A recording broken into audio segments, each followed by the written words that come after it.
Well, I don't know. I don't tend to rate people that way. Okay, that was of course a joke, but what players did you like? Besides yourself? My favorite bass player that ever played with Frank Zappa it had to be Tom Fowler. When I first moved out to California, I immediately looked up Tom Fowler and took a couple of bass lessons from him. And why Tom Fowler? Well, I just thought he was really good. I mean, when I heard, I think it was probably when I heard Echidna's Arf, and when Tom started playing that melody along with the rest of the band and doing all those fast little runs. I never heard any bass player do that, I thought, that guy's pretty good. I was pretty impressed that I never heard a bass guitar sound like that. And so it was pretty interesting, and I just liked his playing. His playing, like, jamming-wise, like on the original solo of Inca Roads on One Size Fits All is brilliant. Okay, let me check that nothing is wrong. What's your musical background? How did you become a bass player? Well, let's see. I became a bass player. I didn't actually start playing the bass until about 1974, maybe 73, 74. Before that, I had a guitar. I bought a guitar in high school and played in rock and roll bands in high school, cover bands. And then I went to music school at North Texas State University. I was a composition major, and I played the classical pipe organ a little bit, and was particularly interested in electronic music. Back in those days, they had some studios with Moog synthesizers, and that was a lot of fun to play with those. And then that was 1971 to 75. In 75, I moved out to California and began playing as a professional musician. And hooked up with Zappa, of course, in 78. And how much more do you want? As much as you wish to say. Well, that's more or less my musical background. And what type of band did you play in? Jazz, rock? What were your main musical interests? My main musical influences early on were, Jimi Hendrix, and, of course, I always liked the Beatles, and then I discovered Zappa, and I became quite a big Zappa fan. I was also, became interested in, like, Stravinsky and Bartok and people like that.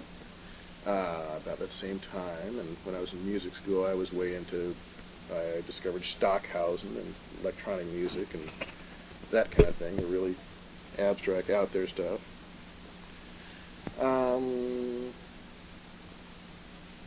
I'd say my main influences would be Jimi Hendrix and Stravinsky and Frank Zappa. Okay. How did you get to meet Frank for the first time? The very first time I met him, well, actually, I was getting his autograph after a show that he played with Flo and Eddie in San Antonio in 1971. So that was the first time I actually met him, I suppose, if you call that meeting him. Yeah.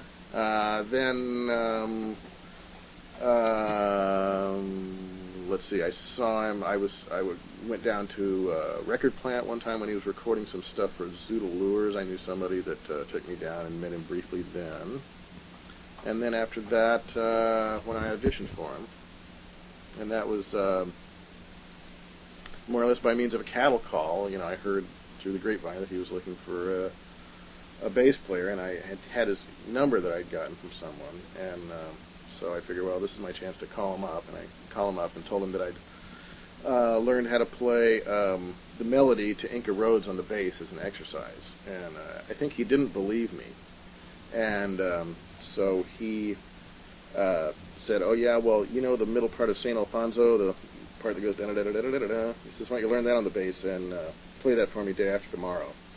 And so I said, okay, and so I went and took the record and recorded it off on a reel-to-reel tape recorder so I could slow it down to half speed and figure out what the notes were and wrote them down and tried and learned as best I could. And went in and walked into the audition, and when he, I got there early and kind of got set up and made friends with the roadies a little bit, and he came in and I said, well, here's that thing you asked me to play before you asked me to do anything, and just whipped it out and played it. He says, oh, you got a few wrong notes, but you show potential.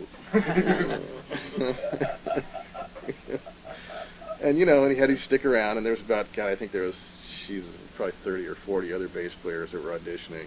That was right. He had just broke up the band with Terry Bozzio and Patrick O'Hearn, and so there was a bunch of people auditioning for the gig, and I stuck around for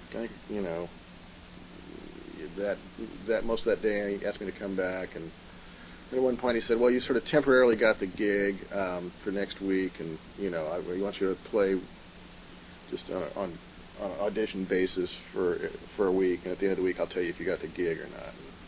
And made it through the third day, through Wednesday, and he brought some stuff into sight read, and I guess I did pretty good on that. He took me aside and said, well, you don't have to wait till the end of the week, you got the gig, and shook my hand. So I was a pretty happy guy then. Well, as a bass player, you had to learn to read or read. Yeah, I mean, I had learned to read already, and I was, like I say, I was a pretty big Frank Zappa fan. I really, in fact, the main reason why I actually decided to move to California in the first place after I graduated from music school in Texas was I decided to come out here rather than New York or someplace else because Frank Zappa was out here, and I thought I'd come out here and try to be his bass player. In fact, that's one of the main reasons I started playing the bass, is because I decided I wanted to play with him.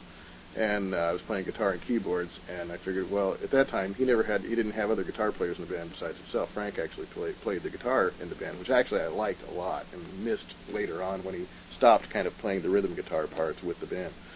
And so I figured he didn't need a guitar player, and I knew I'd never be anywhere near as good a keyboard player as George Duke. He was his keyboard player at the time, and I thought, well, maybe I can, I think I might be able to play the bass. So that was one of the main reasons I started playing. I mean, also, I played before that, was interested, but that's when I actually bought a bass and took it up and, tried to teach myself how to read and stuff. I'm still not really a very great reader, not like somebody like Vinnie Colaiuta is a brilliant reader, or Tommy Mars, really, really great readers. I'm not like that. But I could read his music pretty well just because I understood it. Things that other guys, that might be better readers than me, generally speaking, might have stumbled on with Zappa's weird things when they see a quintuplet or some weird thing that most people aren't used to seeing. Since I knew his music and was, expected that kind of stuff, and I knew if I saw a quintuplet, you're going to group it, you're going to accent the 1 and the 3 of the 5 notes. And so I would see that stuff, and it wouldn't throw me so much because I was kind of used to that way of thinking. And so, maybe it seemed to Frank that I was a better reader than I was, just because that kind of stuff didn't throw me so much. So you learned by reading, and then on tour you have to play by heart. Well, yeah. Well, some of the, with Zappa's music, some of the things, a few of the things would be written down note for note, but a lot of it, the songs, the regular rock band songs, were, even though they're just as complicated as some of the written out stuff, they're mostly just head charts. There wasn't, Frank didn't come in with a chart for "I'm a Beautiful Guy." Even that's a really elaborate, complicated song. It exists on paper now because I wrote it down.